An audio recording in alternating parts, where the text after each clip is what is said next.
ஓம் நம சிவாய. திருஞான சம்பந்தருடைய தேவாரமான தோடுடைய செவியன் அப்படிங்கிற பதிகத்தில் நாம் இப்போது 5வது பாடலுக்கான பொருளை இயன்ற மட்டும் சிந்திக்கலாம். ஒருமை பெண்மையுடையன் சடையன் விடையூறும் இவனென்ன ஆழ்மையாக உரை செய்யவ மருந்தெனதுள்ளம் கவர்கள்வன் கருமை பெற்ற கடல் கொள்ள மிதந்ததோர் காலம் இதுவென்ன பெருமை பெற்ற பிரமாபுரமேவிய பெம்மானிவனன்றே. போன பாட்டில் அங்கே நான் அம்மாவையும் பார்த்தேன் அப்படின்னு சொன்னார் இல்லையா, அப்படியே கண்டினியூ பண்ணுறார். இப்போ நான் போன பாடலில் அவருடைய வீரத்தை சொன்னார், அவருடைய உருவத்தை சொன்னார். அங்கேயே கூட அந்த தாயையும் பார்த்ததை அவர் குறிப்பிட்டார். இங்கே எப்படி குறிப்பிட்டார்னா, ஒரே உருவமாக தான் இருக்கார். ஒருமை, 2 பேராக இல்லை, அப்பா இங்கே அம்மா இங்கே, அப்படி கிடையாது. ஒரே உருவத்தில் அம்மாவும் அப்பாவுமா இருக்காங்க. நான் அர்த்தநாரீஸ்வரூபத்தை தான் பார்த்துருக்கேன் அப்படிங்கிறத இங்கே அவர் பதிவு பண்ணுறார். அப்பாவுக்கு சொல்கிறது மூலமாக பதிவு பண்ணிக்கிறார். ஒருமை பெண்மை, ஒரே உருவத்தில் ஒரு பக்கம் ஆணாகவும் ஒரு பக்கம் பெண்ணாகவும் என்னுடைய இந்த அப்பா காட்சி கொடுக்கிறார் அப்படின்னு சொல்கிறார். உடையன் சடையன் அப்படிங்கிறார். பெண்மை உடையன் அப்படின்னு சொன்னால், உடையன்னா என்ன? உடையன்னா சேர்ந்து இருக்கிறதுன்னு தானே அர்த்தம். உடையதுன்னா என்ன? நம்மக்கிட்ட இருக்கிறதுன்னு அர்த்தம். என்னுடையது அப்படின்னா என்கிட்ட இருக்கிறது அப்படின்னு அர்த்தம். அப்போது ஒருமை பெண்மை உடையன், ஒருவன் பெண்மையுடையன், ஒருவனாக இருக்கிறான், அதில் பெண்மைத்தன்மையும் அவனிடம் இருக்கிறது. ஒரு பக்கம் பெண்ணாக இருக்கிறான், ஒரு பக்கம் ஆணாக இருக்கிறான். அப்போ எப்படி அவனுடைய தலை அலங்காரம் இருக்குது? இப்போ நிமிர்ந்து பார்க்குறது இல்லையா குழந்தை, அலங்காரத்தை எப்படி பார்க்குறதுனா, ஒரு பக்கம் சடை போட்டிருக்கான். அதுக்கு பெண் எப்படி இருப்பா? நல்லா அழகாக சடை பின்னி பூ வச்சு அப்படி அழகாக தானே அம்மா இருக்கணும். அதனால் சடையன்னு பொதுவாக போட்டாச்சு.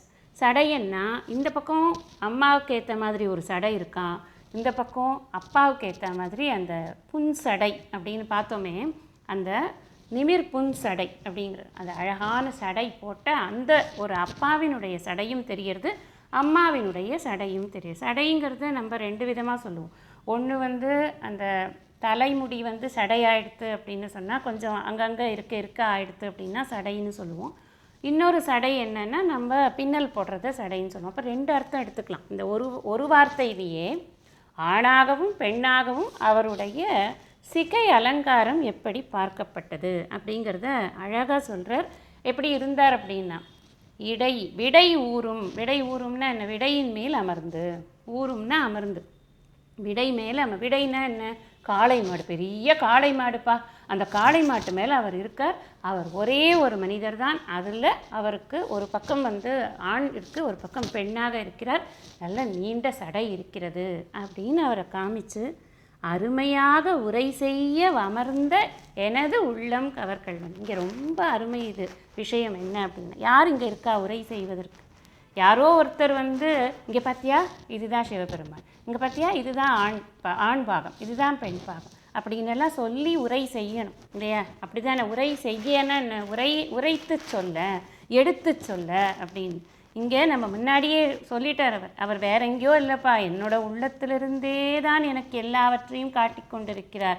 என் உள்ளம் கவர் கள்வன் உரை செய்தான். அப்படி புரிஞ்சுட்டா இது ரொம்ப அழகு.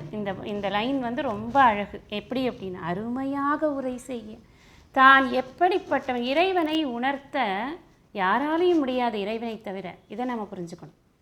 இங்கே இந்த உலக இயக்கம் என்பது சிவம் என்பதும் இருக்கிறது, சக்தி என்பதும் இருக்கிறது. சிவசக்தி ஐக்கிய ஸ்வரூபமாகத்தான் இந்த உலக இயக்கமானது நடந்து கொண்டு இருக்கிறது.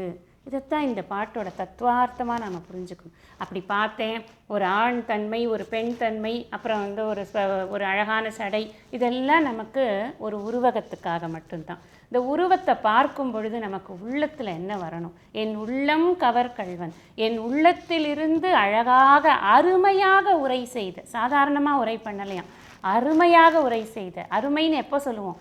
நம்ம ரொம்ப ரசித்தா தானே சொல்லுவோம். ரொம்ப ரசிக்கிறது எப்போ? ஆழமான பொருள் தெரியறச்சே தான் நம்மளால் ரொம்ப ரசிக்க முடியும். இது ஆழமான பொருள் என்னென்னா, இந்த உலக இயக்கத்தின் காரணமாக சிற்சக்தியாகவும் சத்தம்சமாகவும் அந்த இறைவனே தான் இருக்கிறான் என்பதை எனக்கு அருமையாக உரை செய்த. யாராவது இந்த குழந்தைக்கு ஏதாவது சொல்லி கொடுத்தாங்களா? எப்படி இந்த குழந்தை இப்படி எழுதுது அப்படின்னு ஒரு ஆள் கேட்ட முடியாது. இங்கே அவரே சொல்லிட்டார், அருமையாக உரை செய்த. யாரோ ஒருத்தர் வந்து எனக்கு சொல்லி கொடுத்தாங்க அப்படின்னு இதுக்கு உரை நம்ம செஞ்சோம் அப்படின்னு சொன்னால் என்ன ஆகும்னா, அது யார் அப்படிங்கிற கேள்வி வரும். அப்போ உள்ளம் கவர் கல்வன் எதுக்கு போடுறாரு அப்படிங்கிற கொஸ்டினும் வரும். அதனால் இதை எப்படி நாம் புரிஞ்சுக்கலாம் அப்படின்னு சொன்னால், எங்கும் இருக்கக்கூடிய அந்த இறை தத்துவமானது என்னுள் அமர்ந்து எனக்கு குருவாக தன்னை எனக்கு காட்டியது, நன்கு விளங்க வைத்தது. இந்த உலகின் இயக்கமானது எப்படி நடக்கிறது, தான் யார் என்பதை எனக்கு அறிவித்தது அந்த இறை தத்துவம் அப்படிங்கிறத தான் யாருங்கிறத அறிவிக்கிற அதே இறை தத்துவம் தான் நமக்கு நான் யாருங்கிறதையும் அறிவிக்கும் குரு வடிவாகி வந்து.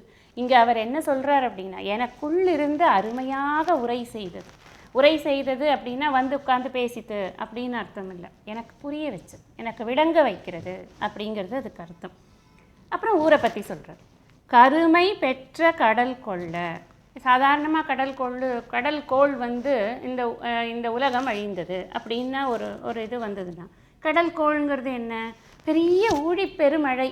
அந்த ஊழிப்பெருமழை வரணும்னா என்ன பண்ணணும்? ரொம்ப பெரிய கருமேகங்கள் இருக்கணும். கருமை பெற்ற கடல் கொள்ள. அப்படியே அந்த மேகங்கள் பொழிய பொழிய பொழிய இந்த கடல் வந்து மிகப்பெரிய பிரம்மாண்டமான ஒரு கரு உருவம் எடுத்து இந்த உலகை அழிக்கிறது அப்படின்னு இந்த ஊழியை வந்து வர்ணிக்கிறார் அவர், எப்படி அழிந்தது அப்படின்னு. அப்படி கொள்ள ஒரு ஊர் மாத்திரம் மிதந்து போச்சான். எந்த ஊர் அப்படின்னு சொன்னால், இதுவென்ன, இந்த ஊர் தான்ப்பா அது, இந்த சீர்காழி இருக்கேப்பா, இது மாத்திரம் அந்த பெரிய கருங்கடல் இந்த உலகத்தை அழிக்க முற்பட்ட பொழுது, அழித்த பொழுது இந்த ஒரு ஊர் மாத்திரம் மிதந்தது. அப்படிப்பட்ட ஒரு பெருமை பெற்ற பிரமாபுரம் மேவிய இந்த உலகத்தின் அரசன், இந்த ஊரின் அரசன் அந்த தோணியப்பர் தான் நான் பார்த்தது அப்படின்னு ஒரு தடவை அந்த பாடல்லையும் அந்த தோணியப்பரை இவருக்கு அந்த இறைவன் எப்படி அறிவுறுத்தினான் அப்படிங்கிறத ரொம்ப அழகாக சொல்கிறார். இதை நம்ம ரசிக்க இறைவன் மீது நமக்கு இருக்கக்கூடிய ஒரு அன்பானது நமக்கு கூடும். எப்படி ஞானசம்பந்தருக்கு அவர் அருமையாக உரை செய்தாரோ அது மாதிரி நமக்கும் இந்த உரை வந்து நமக்கு மிக அருமையாக இருக்கும் அப்படின்னு நாம் புரிஞ்சுக்கலாம். மேற்கொண்டு இருக்கக்கூடிய பாடலை அடுத்த பதிவில் நாம் வந்து ரசிக்கலாம். ஹரி ஓம்.